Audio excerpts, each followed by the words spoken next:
So this is kind of quite a big question, but I guess it's a sort of opening question, which is how important do you think the family is on the way that one's personality is formed?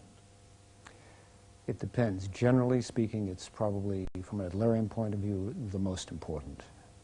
But then again, what part of the family? We frequently put a lot of emphasis on the parental influence, especially when it goes away from being positive or cooperative. But then siblings can also be an influence, a strong one. So in terms of siblings, how do they influence people's behavior?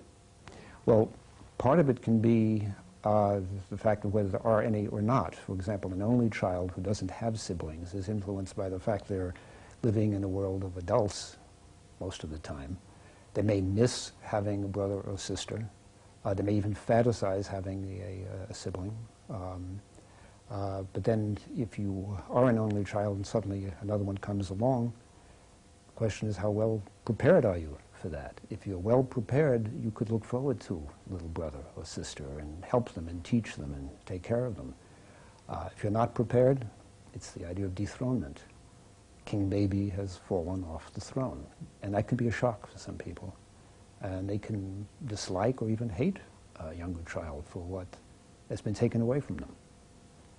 So if we can move on to those specific things in a bit, but as a kind of general idea, do you think that, what are the decisive influences on people's personality?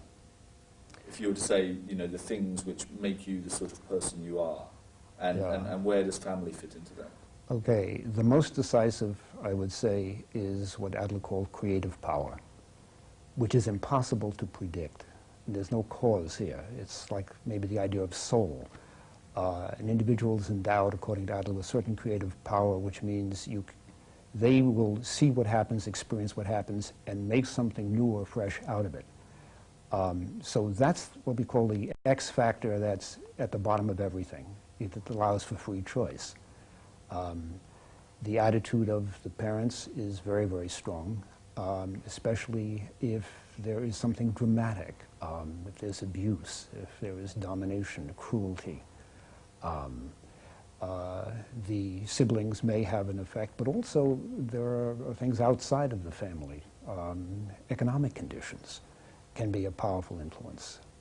Other social conditions, the position of the family in the community. In some cases, religious influences are very strong, cultural influences. We have to kind of weigh out which is strong, which is not. But a very central thing that Adler talked about, he says, first look at the health of a child. Is the child normal? Does the child have any physical disabilities? Is the child sickly? That could have a very decisive influence on a child.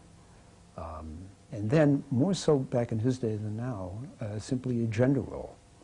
There was a time when being a girl was considered by some people a great disadvantage.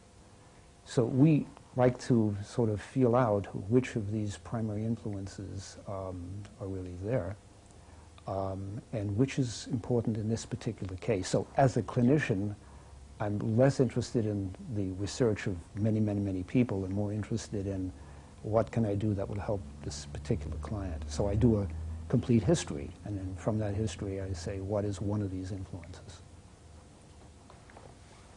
If we move on now to, if we sort of go through the kind of life stages really for the child and the family. How important is the arrival of the first child for parents, and what impact does that have on the child? Well, the first child, generally speaking, is a miracle, an incredible event for most people, if the child is wanted. And so the parents are terribly excited. They, and it's understandable, it's inevitable. And the impact on the child is you get this 200% attention, which can even multiply to 400% if you have some grandparents around. And I have one man I know who had 600% attention because there were all of these people who were making a fuss, and you were the most wonderful thing that ever happened.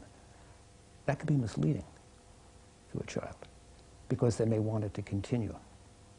It's okay very early, but at some point one has to say, there are other people and they have rights, and I need to rest. I mean, there's a kind of sense, isn't there, that parents, when they have their first child, it's your kind of induction into being fertile, isn't it? Or to being, you know, to realising your creative potential, i.e. you have a kid, you know, which is quite a big thing, isn't it, really, for people?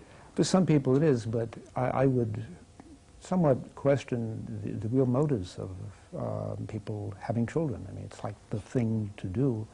But, you know, not everybody really has deeply inside that urge and interest in being a parent. Nor do most people know what that really involves. There's a romantic view of this.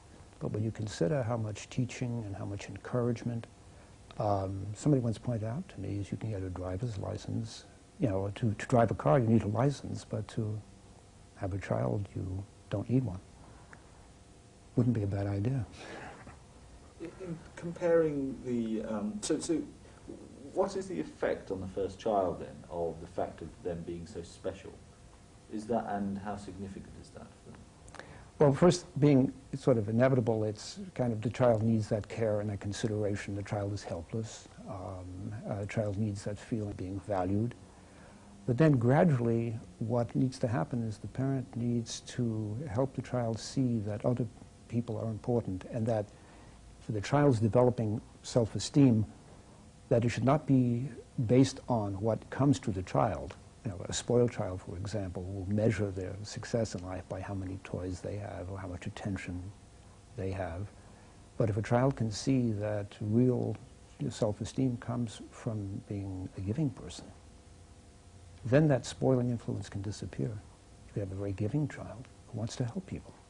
That's not so difficult to achieve.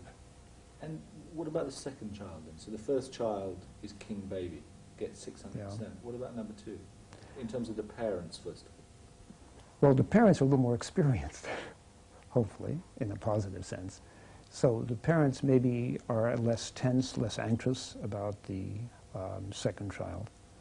The second child comes into the world already, he's not all by himself. He has another, so there's an easy adaptation about a peer. But if the child's ahead of the second child for too many years, there can be a feeling, I need to catch up, which is normal.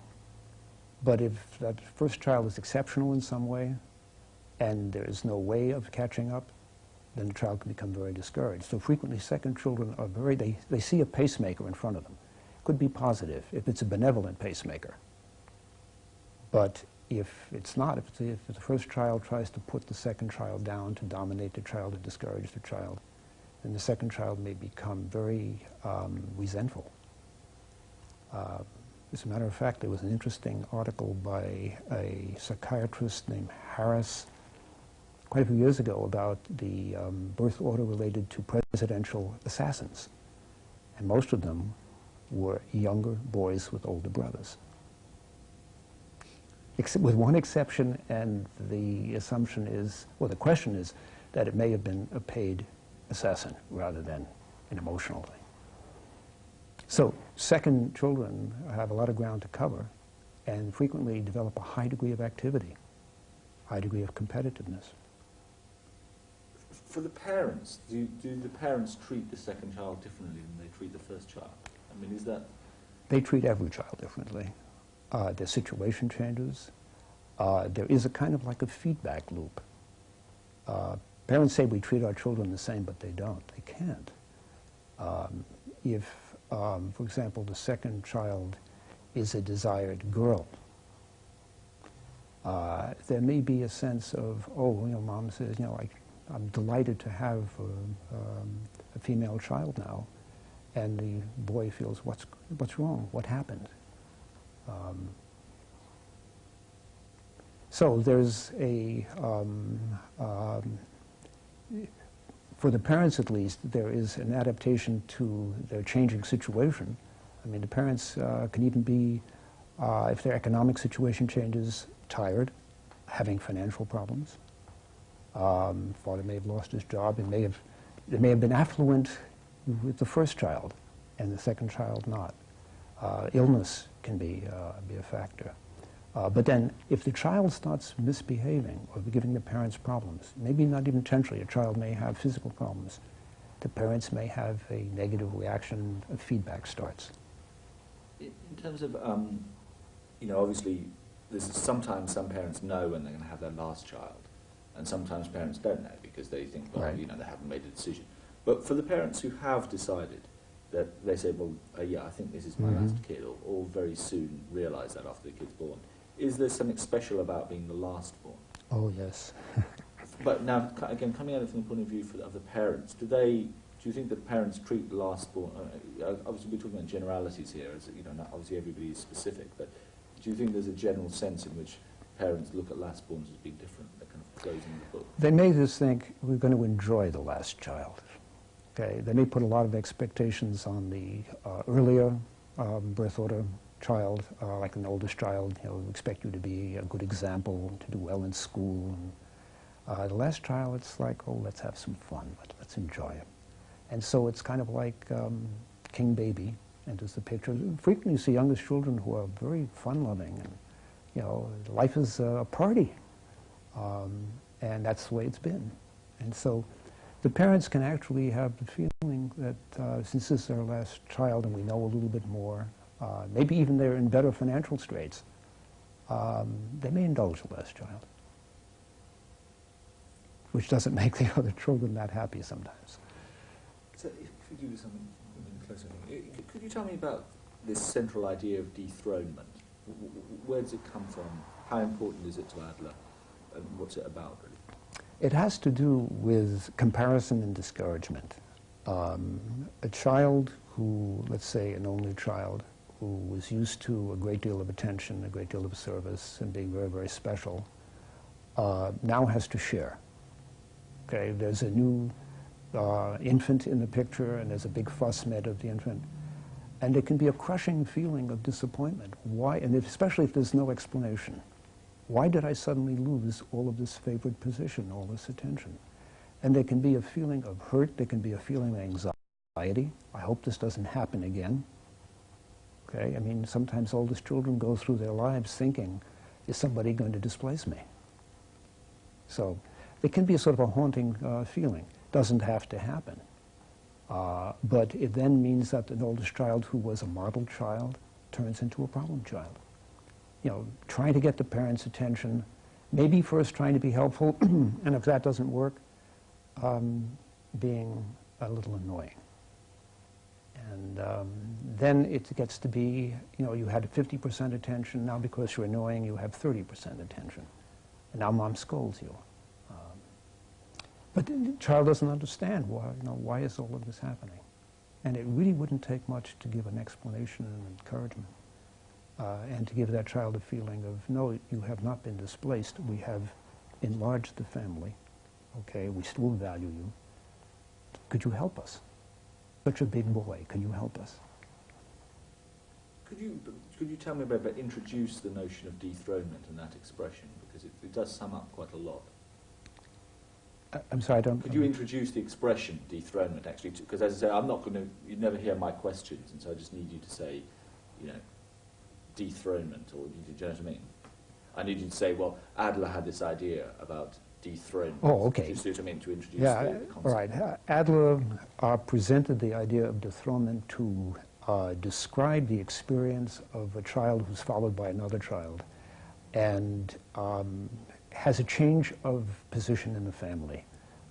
In many cases, a change that doesn't feel very good. And is that sort of about this image of kind of king baby being deposed?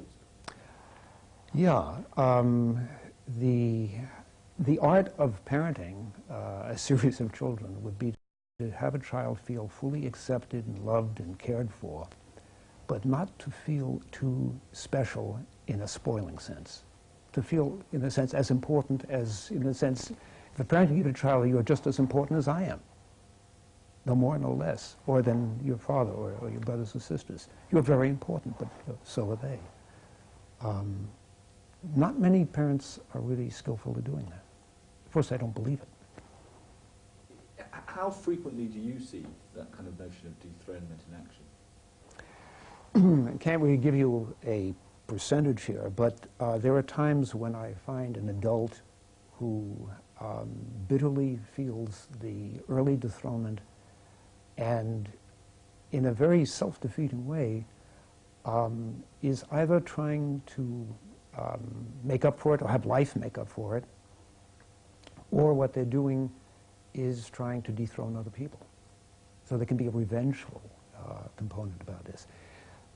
I can't say that it happens 1/3 of the time or 20% of the time, but when it happens, it's pretty strong. Can you think about examples, not literally naming people, but where you've encountered people who you felt have had that kind of have carried that dethronement into the rest of their lives? Yeah, there was one woman who I can recall was an oldest, and then she had a younger brother, and the father was absolutely thrilled to have a boy. And one of the problems is that he wanted a boy so much that in his dealings with her, she sort of picked it up and played kind of a tomboy role. And so she was the father's buddy, okay? And they went hunting together and did a lot of guy things together. And she was happy, and he was, I guess, happy enough with his substitute son until a real son came along. And she literally came unglued at that point, because she was displaced by a real boy. And father didn't help that situation very much. I mean, he made his preferences known. So that would be a painful situation. Do you get people coming to you to try and kind of prepare their only children for the arrival of siblings? Yeah, not enough. But people with some wisdom will do this. They will say, you know, I've done a little reading and I understand that this could be a problem. One way that have actually contacted people is by doing parent education workshops. And for several years, I was a consultant to a Montessori school, a preschool. And there it was marvelous because we would have a weekly class with the teachers and the parents. And I would talk about some of the principles and answer questions. And then people would come to a realization, I think I need a little more preparation for next child, and they then would come to see me.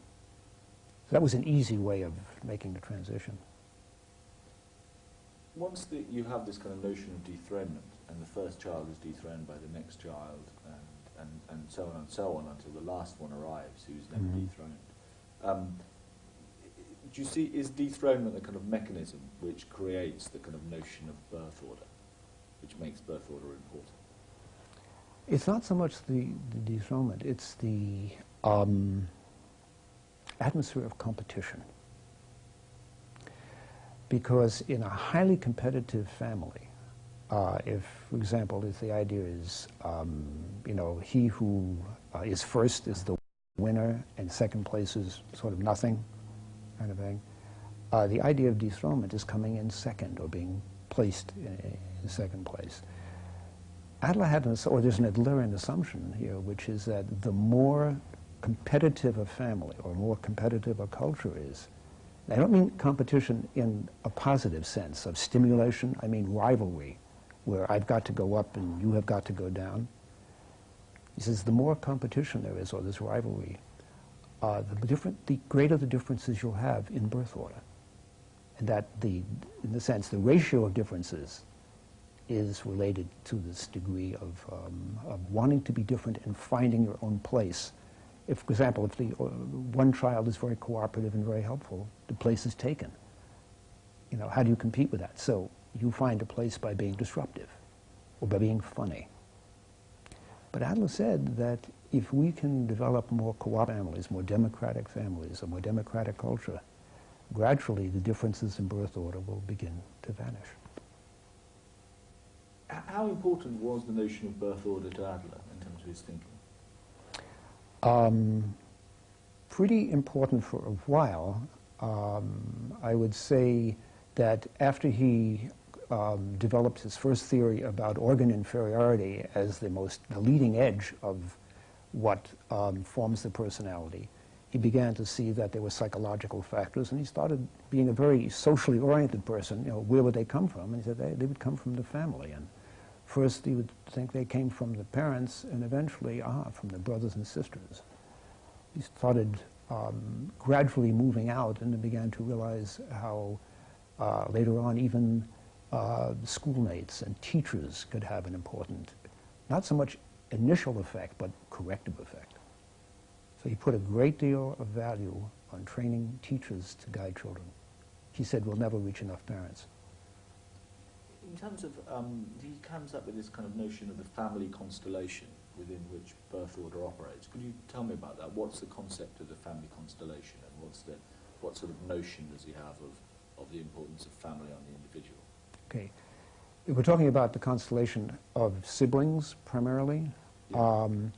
It's like the child will perceive a certain situation, like I'm the second or I'm the youngest, but he says that doesn't actually cause anything. It's the child's interpretation of it, because a child could easily interpret any position in terms of advantages or disadvantages.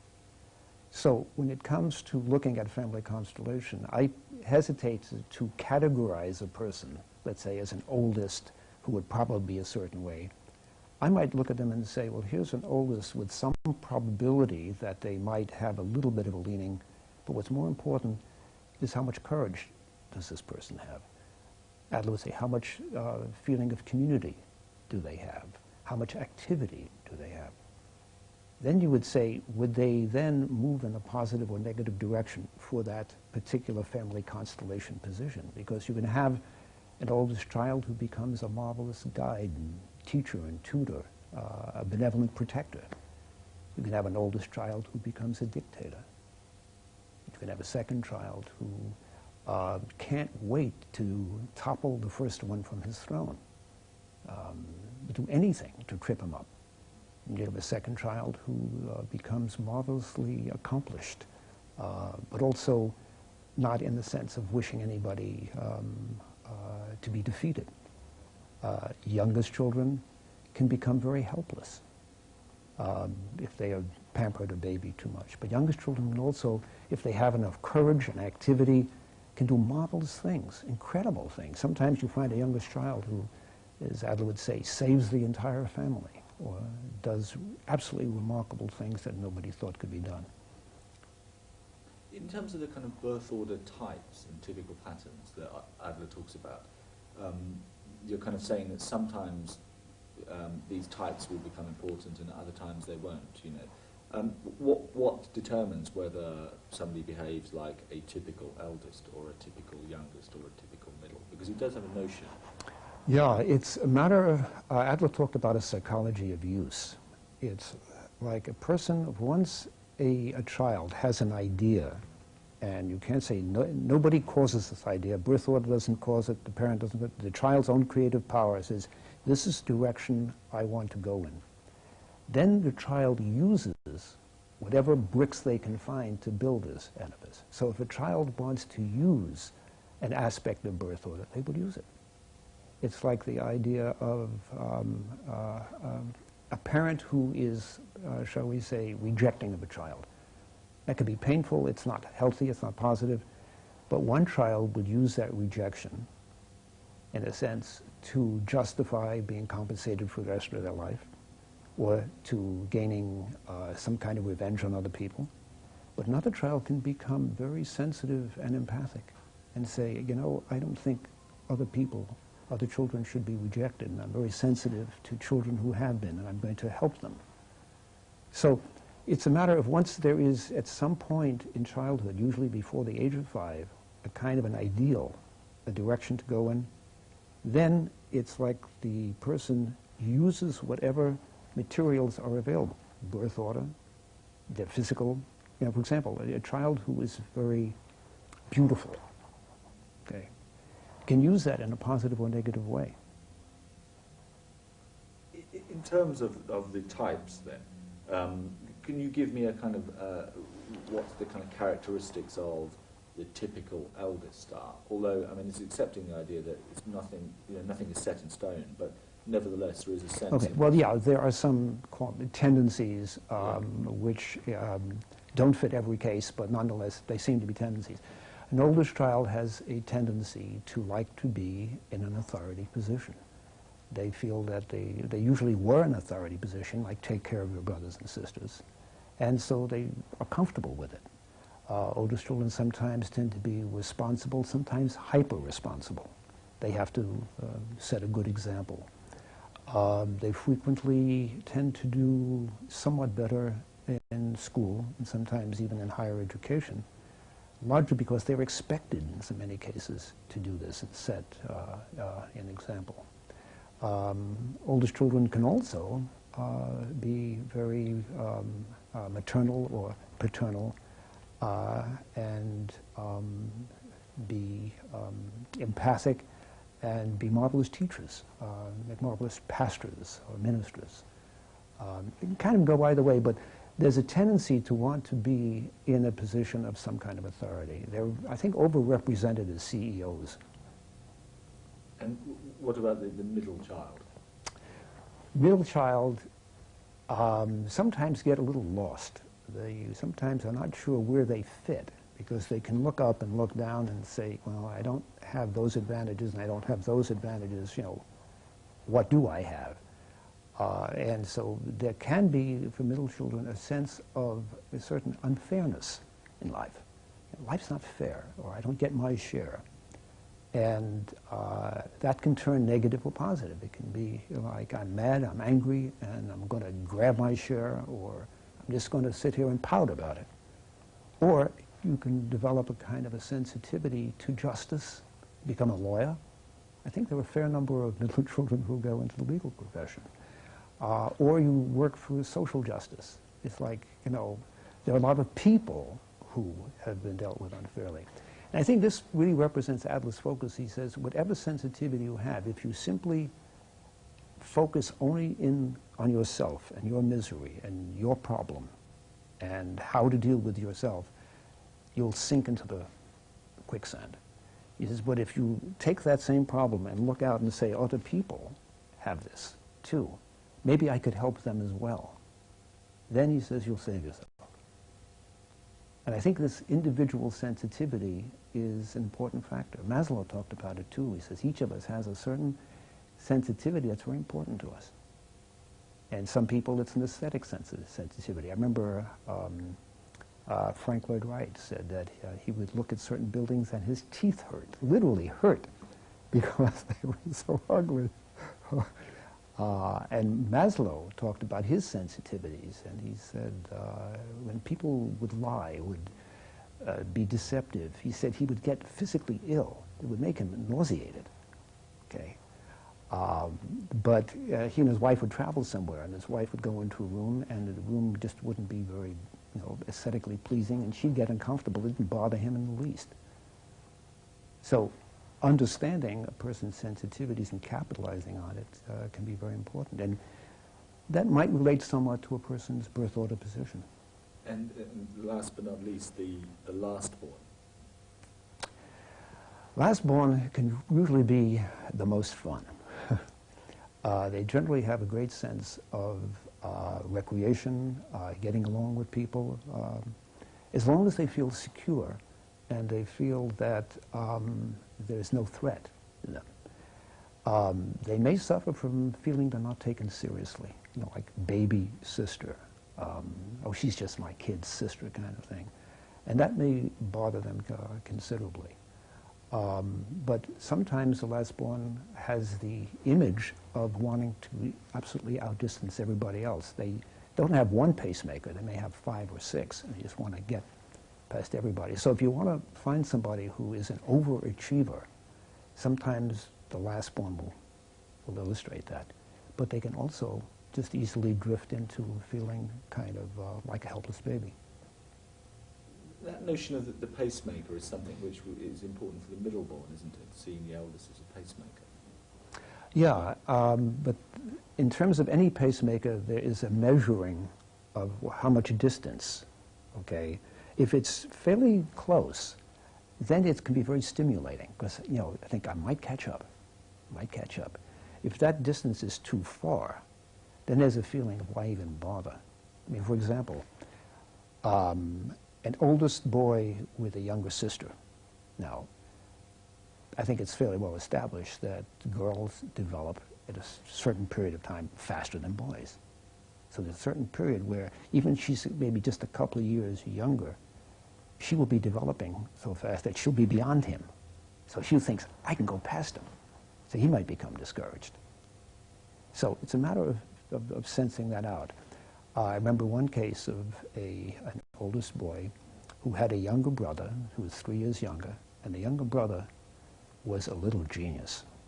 I mean, awesome genius. This kid was really something. But not only that, he was physically strong, very, very active, and very, very bright. And that older boy just was feeling, this kid's going to, he's already surpassed me. And this young boy was very, very competitive. Well, there was a feeling in the younger boy of, I'm King Kong, I can do anything. And the older boy just felt miserable. So you can have, the question is, who is your pacemaker? In terms of dreams, are there kind of characteristic dreams of firstborns and middleborns? Yeah, somewhat. Considering that the eldest has this idea of, I was in first place, I should stay in first place, I might not stay there, I might lose it. Any dream of toppling from something, dropping, falling down, being up too high and feeling very insecure, or falling into a bottomless pit. So this idea of falling is a constant issue on that. If it's only psychological, in a dream it becomes very physical. The youngest or second child might dream of outdoing other people, but because dreams have oftentimes a lot of movement in them, in a physical sense, like in a race, a bicycle race or a motorcycle race, being in a rocket ship, or, on the other hand, missing a train, having a flat tire, having a problem, not being able to speed up. Youngest child might have dreams of being very small, very tiny, among the land of giants. But what I find is people dream not so much according to their birth order, but they dream according to, in a sense, as Adler said, to intoxicate themselves with what he called their private logic so that they don't have to follow common sense. Because what Adler said, the most important thing about a dream is how you feel when you wake up, not so much the content of the dream, which is interesting. So a dream can discourage. You ever have a dream of flying? Where everything is, I can just, and you wake up and you think, God, I can do anything. That's the point of it. Or dreams where just have absolutely spooked you and just scared you to death, and you wake up and you become very hesitant that morning. So I tend to look at dreams more as a short-term intoxication. In terms of, there's a lot of work at the moment which is being done on genetics and the idea of inheriting personality. When Adler's writing about genetics in the 30s, he dismisses it as superstition. I guess he's thinking about a world of Mendel and those very early geneticists. It's not developed in the way that it is now. So he says it's superstition, and that in fact what's more important is environment and stuff. Do you see that as being...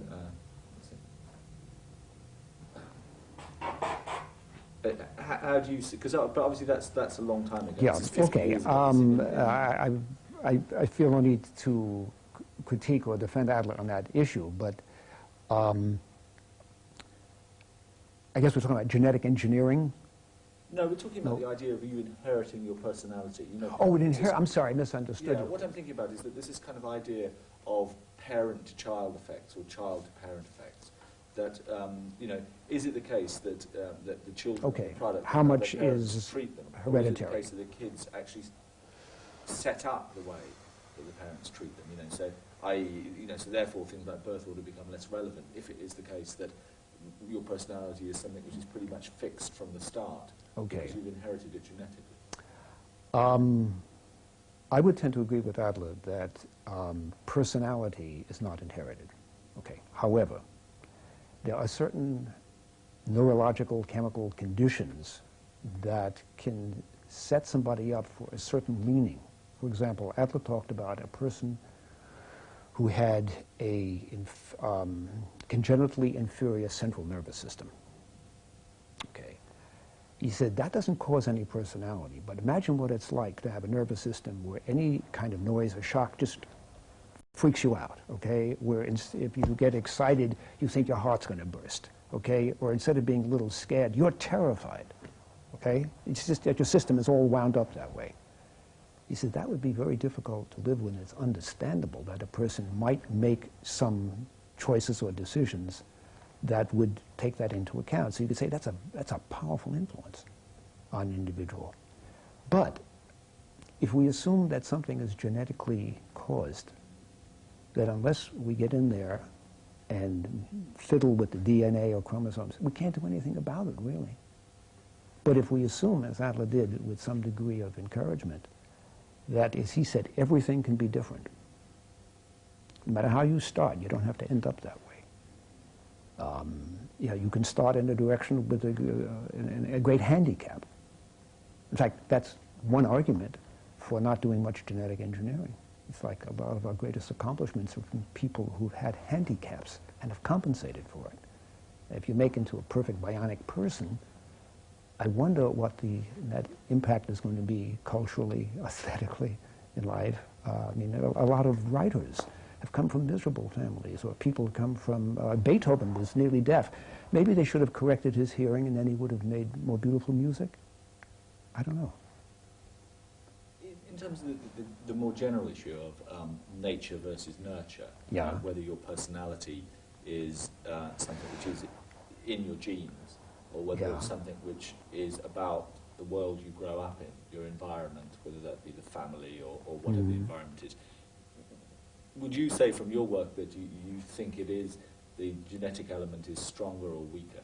Do you believe it? If someone says to you, look, shyness and timidity, for instance, they think, well, maybe that's genetically, yeah. There's a kind of theory that it could be, but instinctively, do you think that makes sense to you? No, it doesn't make any sense to me. I look at all character traits, if we're talking about character traits now, perhaps, shyness, aggressiveness, whatever. I look at character traits as essentially devices a person uses to achieve a goal. So like a child who has temper tantrums, if you want to if I want to understand why a child does something, I look at the social purpose.